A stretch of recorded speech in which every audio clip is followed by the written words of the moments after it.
ఆంధ్రప్రదేశ్లోని కూటమి ప్రభుత్వ నామినేటెడ్ పదవుల భర్తీలో మరో అడుగు ముందు పడింది. 66 అగ్రికల్చర్ మార్కెట్ కమిటీలు ఖరారయ్యాయి. టీడీపీకి 53, జనసేన నుండి 9 మంది, బీజేపీ నుంచి 4కి చైర్మన్లుగా అవకాశం లభించింది.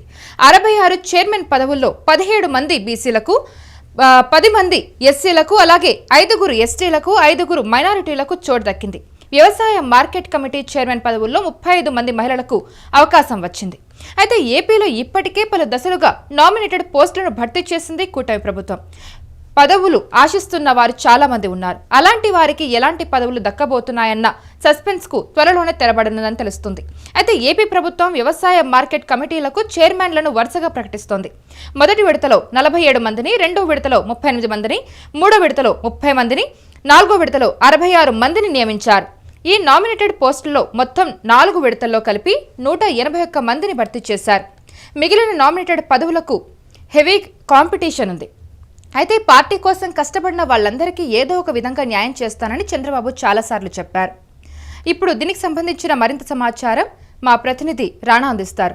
ఎస్ రాణా, ఇప్పుడు ఏపీలో మరో దఫా నామినేటెడ్ పదవులు భర్తీ అయ్యాయి. అయితే అందులో 66 మందికి పదవులు అయితే వచ్చాయి. లాస్ట్ టైం కూడా అంతే జనసేనకి తక్కువ సీట్లు వచ్చాయని చెప్పి బహిరంగంగానే ఆరోపణలు చేస్తూ ఉన్నారు. సో దీనికి సంబంధించి అసలు ఎలా చూడాలి దీని మొత్తాన్ని? కూటమి ప్రభుత్వం ఏర్పడిన తర్వాత ఈ జనసేన పార్టీకి తక్కువ సీట్లతో 21 సీట్లతోనే అది అప్పట్లో సరిపుచ్చుకునింది. తర్వాత ఒప్పందాల ప్రకారం నామినేటెడ్ పోస్టుల్లో కానీ ఇతర పోస్టుల్లో కానీ ప్రాధాన్యత వస్తుందనేది కూడా అప్పుడు జనసేన పార్టీ క్యాడర్ కూడా ఏకంగా ఆయన అధ్యక్షుడైనటువంటి పవన్ కళ్యాణ్ అందరికీ దిశానిర్దేశం చెప్పారు. చాలా మందికి ఆశించినటువంటి వారికి అందరికీ కూడా సర్ది చెప్పినటువంటి పరిస్థితి ఏర్పడింది. కానీ ఇప్పుడు దాదాపు ఏడాదిన్నర కావస్తుంది కూటమి ప్రభుత్వం ఏర్పడి. ఇప్పటికే జనసేన పార్టీకి కానీ, అలాగే ఇటు టీడీపీ కానీ, ఇటు బీజేపీ కానీ, ఈ 3 పార్టీల్లో కూడా చూసుకుంటే తక్కువ వచ్చింది మాత్రం జనసేన పార్టీకి అండ్ బీజేపీకి మాత్రమే అని చెప్పుకోవచ్చు నామినేటెడ్ పోస్టులు. సో అప్పటికే జనసేన పార్టీకి 2 ఎమ్మెల్సీ పదవులు ఇచ్చినప్పటికీ కానీ నామినేటెడ్ దీంట్లో మిగతా సంబంధించిన సహకార సంఘ బ్యాంకులకు సంబంధించి కేవలం కొంతమందికి మాత్రమే ఇచ్చారనేది కూడా ఒక అపవాదం ఉంది. ఇప్పుడు మార్కెటింగ్ యాడ్కి సంబంధించిన దీంట్లో ఇంతవరకు ప్రకటించినటువంటి అన్నిటోటే మెజారిటీ దాంట్లో కేవలం కొన్ని మాత్రమే జనసేన పార్టీకి ఇచ్చారని అన్నప్పటికీ సో ఎప్పటికప్పుడు ఆయా నియోజకవర్గాల దృష్ట్యా అక్కడ ఉన్నటువంటి రాజకీయ పరిస్థితులు, దానితో పాటు ఎవరు పార్టీకి అనుబంధంగా పనిచేశారు, ఎవరు పార్టీ కోసం బాగా కష్టపడ్డారన్న దానిపైన పూర్తిగా జనసేన పార్టీ కానీ, టీడీపీ కానీ, ఇటు బీజేపీ కానీ బాగా ఆలోచించి వారికి మాత్రమే గుర్తింపు ఇచ్చినట్టుగా మనకు సమాచారం. ఆ కౌలుని ఇప్పుడు ప్రకటించినటువంటి ఈ పదవులు కూడా సో ఎందుకంటే ఒక్కొక్కసారి దాదాపు ఇప్పుడు ఈ 66 మందిని ప్రకటించారు కాబట్టి దాంట్లో కేవలం ఇప్పుడు జనసేనకి 9 వచ్చాయి, బీజేపీకి 4 వచ్చాయి.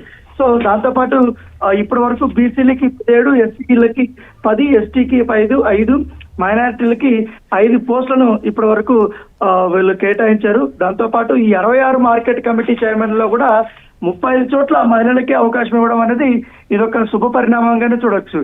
సో చాలా వరకు ఇప్పుడు జనసేన పార్టీలో కానీ, టీడీపీలో కానీ, ఇటు బీజేపీలో కానీ ఇప్పుడు ఈ చైర్మన్ పదవులు పొందినటువంటి వారందరూ కూడా కార్యకర్తల స్థాయి నుంచి ఎదిగినటువంటి వారందరూ.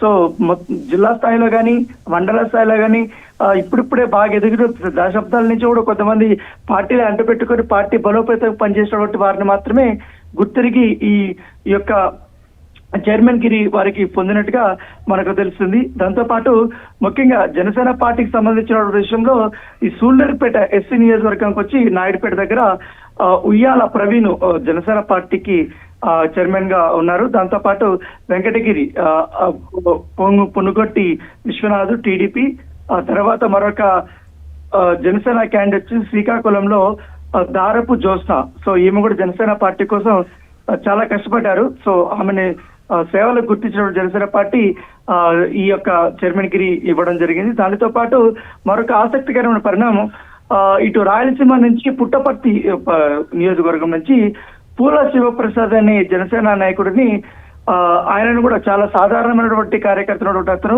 కేవలం ఇన్ని రోజులు ఎటువంటి లాభాపేక్ష అనుభవించకుండా ఆశించకుండా ఇన్ని రోజులు కూడా ఆయన పార్టీ కోసమే పనిచేశారు. ఈ నేపథ్యంలో అధిష్టానం కూడా అతన్ని గుర్తించి ఈ యొక్క పదవిని ఇచ్చినటువంటి నేపథ్యం ఇప్పుడు దాదాపు 66 మంది ప్రకటించారు కాబట్టి సో అందరి ఒక్కొక్కరి బయోగ్రఫీ చూసుకున్నా కూడా చాలా సామాన్య ప్రజల నుంచి కూడా సామాన్య జీవితంగా గడిపేటువంటి వారికి అందరికీ వచ్చారు. ఇది ఒక శుభ పరిణామంగా పరిగణించాల్సిన అవసరం అది. సో రాబోయే రోజుల్లో వీళ్ళు పార్టీ కోసం మరింతగా పని చేస్తారని కూడా వాళ్ళు భావిస్తున్నారు. సో చూడాలి, ఈ మార్కెటింగ్ కమిటీకి సంబంధించిన అంశంలో కొన్ని నియోజకవర్గాల్లో అసంతృప్తి అనేది నిన్నటి నుంచి కనబడుతుంది. ముఖ్యంగా నరసరావుపేట కానీ, దీంట్లో నరసరావుపేట విషయానికి వస్తే మాత్రం జనసేన పార్టీకి ఎటువంటి నామినేటెడ్ పోస్టులకు సంబంధించి, అలాగే లోకల్ బాడీకి సంబంధించిన అక్కడ ఉన్నటువంటి అంశాల గురించి, అక్కడ ఉన్నటువంటి వివిధ పోస్టులు కూడా ఎక్కడ జనసేన పార్టీని కన్సిడరేషన్ తీసుకోవట్లేదనేది కూడా అక్కడి నుంచి విమర్శలు వచ్చాయి. కాబట్టి చూడాలి, సోషల్ మీడియా వేదికగా పెద్ద ఎత్తున కూడా విమర్శలు చేస్తున్నారు జనసేన పార్టీ వాళ్ళు. సో దాంతో పాటు ఇటు టీడీపీ కూడా మొత్తం పదవులన్నీ కూడా వాళ్ళే తీసుకుంటే అధికారంలో ఉన్నప్పుడు పద్ధతి కాదు, ఇటు కూటమిలో ఉన్నారు కాబట్టి ఇతర పార్టీలు కూడా కలుపుకొని వెళ్ళాలని కూడా వాళ్ళు చెప్తున్నారు. సో చూడాలి, ఇప్పుడు కూటమిలో తెచ్చిపెట్టినటువంటి ఈ యొక్క నామినేటెడ్ పోస్టుల ఇది అనేది ఎంతవరకు కొనసాగుతుందో. కొంతమందికి మాత్రం ఆమోదయోగ్యంగా ఉన్నప్పుడు కానీ మెజారిటీలో మాత్రం కాస్త అసంతృప్తిగా అయితే ఉంది జనసేన పార్టీలో. సో బీజేపీ పరిస్థితి మాత్రం కొత్తగా చెప్పాల్సిన అవసరం లేదు. ఎస్ రన్నా, థ్యాంక్ యూ. సో ఆంధ్రప్రదేశ్లోని కూటమి ప్రభుత్వ నామినేటెడ్ పదవుల భర్తీలో మరో అడుగు ముందుకేసిందని చెప్పుకోవచ్చు. 66 అగ్రికల్చర్ మార్కెట్ కమిటీలు ఖరారయ్యాయి. టీడీపీకి 53, జనసేన నుంచి 9 మందికి, అలాగే బీజేపీ నుంచి 4 చైర్మన్లకు అవకాశం లభించింది. 66 చైర్మన్ పదవుల్లో 17 మంది బీసీలకు, 10 మంది ఎస్సీలకు, అలాగే 5 ఎస్టీలకు, 5 మైనారిటీలకు చోటు దక్కింది. వ్యవసాయ మార్కెట్ కమిటీ చైర్మన్ పదవుల్లో 35 మంది మహిళలకు అవకాశం వచ్చింది. అయితే ఏపీలో ఇప్పటికే పలు దశలుగా నామినేటెడ్ పోస్టులను భర్తీ చేసింది కూటమి ప్రభుత్వం. పలువురు పదవులు ఆశిస్తున్న వారు చాలా మందే ఉన్నారు. అయితే అలాంటి వారికి ఎలాంటి పదవులు దక్కబోతున్నాయన్న సస్పెన్స్ కు త్వరలోనే తెరబడుతుందని తెలుస్తుంది. అయితే ఏపీ ప్రభుత్వం వ్యవసాయ మార్కెట్ కమిటీలకు చైర్మన్లను వరుసగా ప్రకటిస్తోంది. మొదటి విడతలో 47 మందిని, రెండో విడతలో 38 మందిని, మూడో విడతలో 30 మందిని, నాలుగో విడతలో 66 మందిని నియమించారు. ఈ నామినేటెడ్ పోస్టులో మొత్తం 4 విడతల్లో కలిపి 181 మందిని భర్తీ చేశారు.